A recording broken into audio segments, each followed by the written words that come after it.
Ladies and gentlemen of the media, I thank President Petro for hosting the United Nations Biodiversity Conference in Cali. And I congratulate Colombia on the excellent organization of this COP. And I also thank the people of Colombia for their warm welcome. We all felt very much at home. That's the UN Secretary General Antonio Guterres addressing the media. A few weeks ago, delegates from around the world met at what was one of the world's biggest nature protection conferences, the 16th meeting of the Conference of Parties to the United Nations Convention on Biological Diversity, or simply COP16. It happened to be in a country very close to my heart, Colombia, and I was lucky enough to be amongst thousands in the city of Cali engaging with the event. While it naturally was a 10-day period dotted with a lot of music and culture, the Colombian government going all out with wanting to create an impression, the reality that was being discussed by delegates was a little less fun.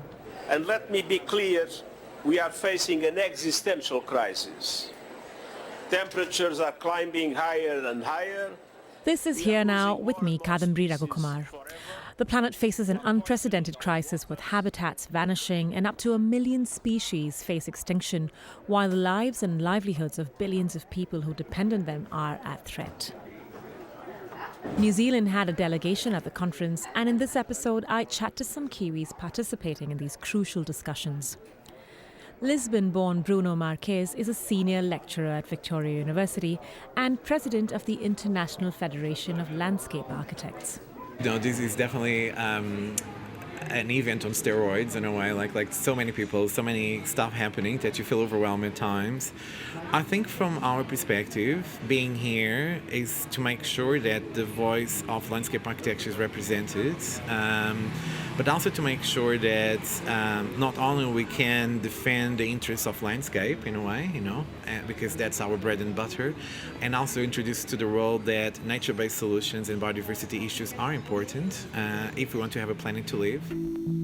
The reason why being at COP16 is so critical for someone like Bruno Marques is that landscape architecture goes well beyond aesthetics. It's essentially a broad umbrella that covers nearly everything from urban settlement to biodiversity loss and social inequity, all topics that are under scrutiny here at COP16, with a focus on giving the platform to indigenous groups to secure their role in decision-making.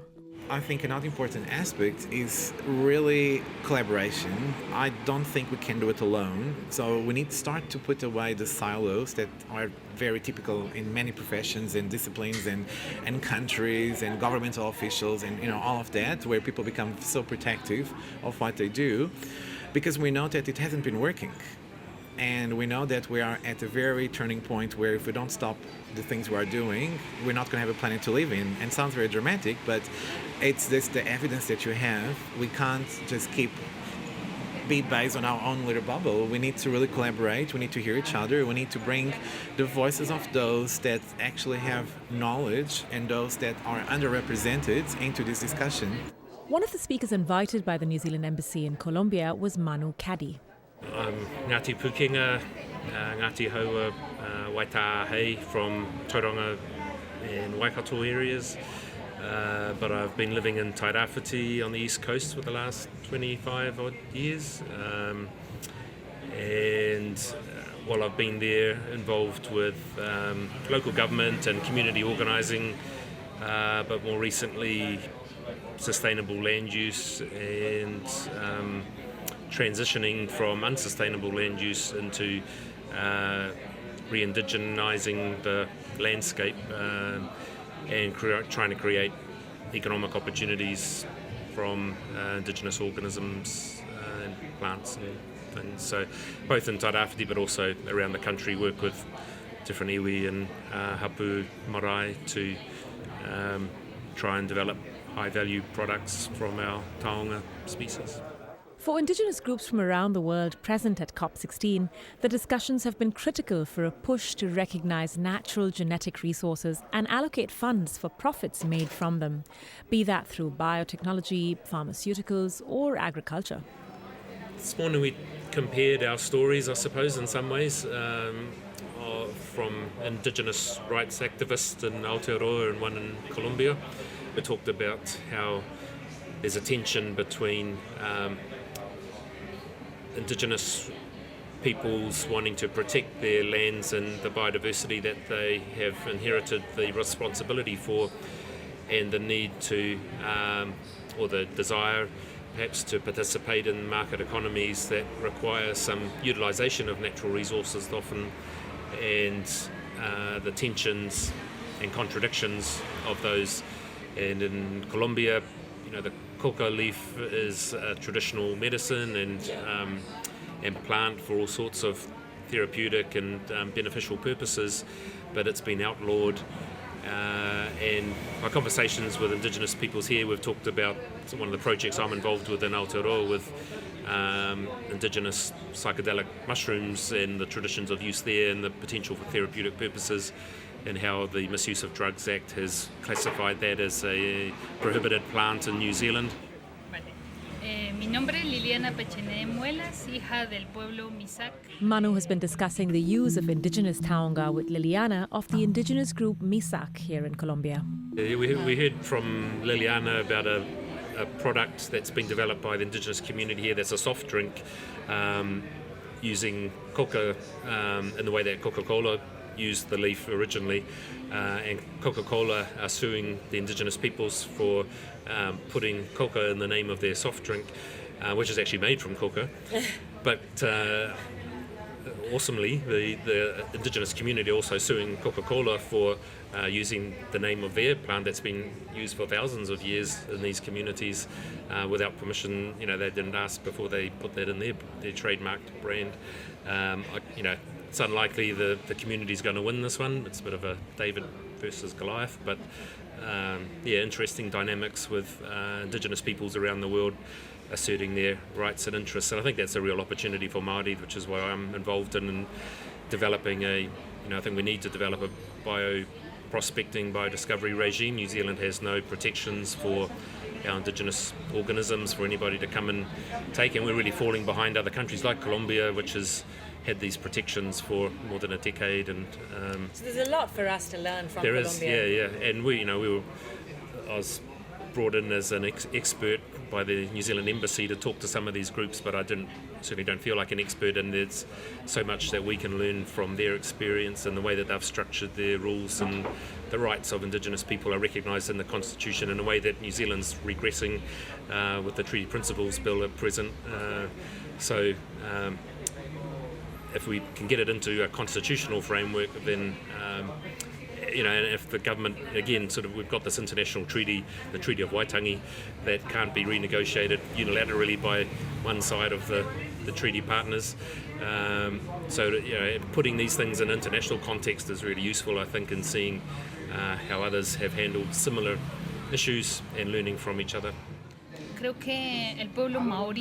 As far as the impression of New Zealand goes, participants in COP16 like Liliana see a lot of commonality between their people and Maori here.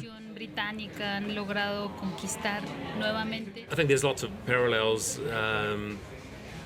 with the Indigenous story here in Aotearoa, with colonisation and dispossession and disconnection. And reclaiming of rights and responsibilities for the land and culture.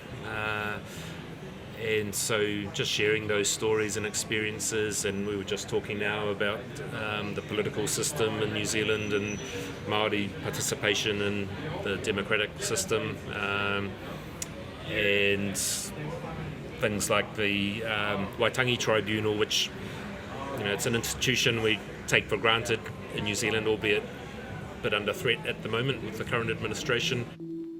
For Bruno Marques, New Zealand plays an important role in helping contribute to the discussion at COP16 around the importance of shared dialogue with Indigenous people when it comes to more biodiverse cities and social equity. I think what is very different in New Zealand both, I think, in landscape architecture and architecture is the cultural and the social focus. And I think that's a flavor that's very distinctive from other parts of the world. And I think particularly from our Maori and Te Ao Maori worldviews, where the connection to landscape is so important and the connection to nature is important, that is coming through in a way architects and landscape architects address the built environment. And I do think that's definitely the point of difference. If I go around other countries and understand, how they practice landscape architecture and which challenges do they have, I think in New Zealand we definitely have a very strong cultural focus because we need to address the biculturalism of the country. I think even nowadays the multiculturalism of New Zealand.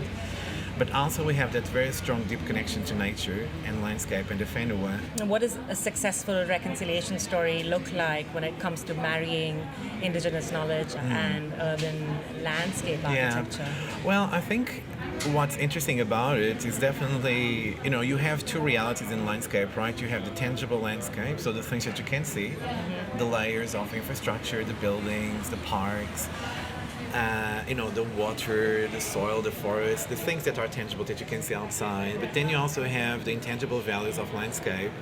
And I think that's the part that we've been focusing quite a lot in New Zealand, trying to understand the place naming and the meanings, trying to understand the narratives that are so specific to those sites, trying to work alongside our iwi to really come up with designs that actually cater for the needs of them, and not so much, being solely focused on a Western approach where, it's more self-centered, it's more individualistic in nature. So I do think the process that we have in terms of design is very participatory, it's very open, it tries to address the realities of, different people, and particularly the values that come from our Maori people. And I do think that that's the combination, trying to find that middle ground between, the Western side versus the Te Ao Maori side, and finding that middle ground that really respects both parties. And I think that's quite unique to New Zealand. After brutally lengthy debates, some of which ended in disarray around the lack of funding for conservation, COP16 also had some benchmark outcomes, like the first ever agreement that recognises people of African descent and Indigenous people as key drivers in conserving nature. The historic decision allows them to participate in future decisions on nature conservation and the rules on the use of genetic information. I do think that's probably one of the biggest strong points here in Cali with COP16 is starting to break those silos. People now understand that we need to change what we do, we need to actually talk to one another, and particularly I've been very impressed here to see how much representation there is from the different First Nations and Indigenous peoples from all around the world, and seeing that their voice is really coming across around in terms of the mother nature, the social justice, the environmental justice, and I do think that some of the governments are starting to hear their voice. Dr. Bruno Marques and Manu Kadi talking to me in Cali, Colombia at the COP16 conference.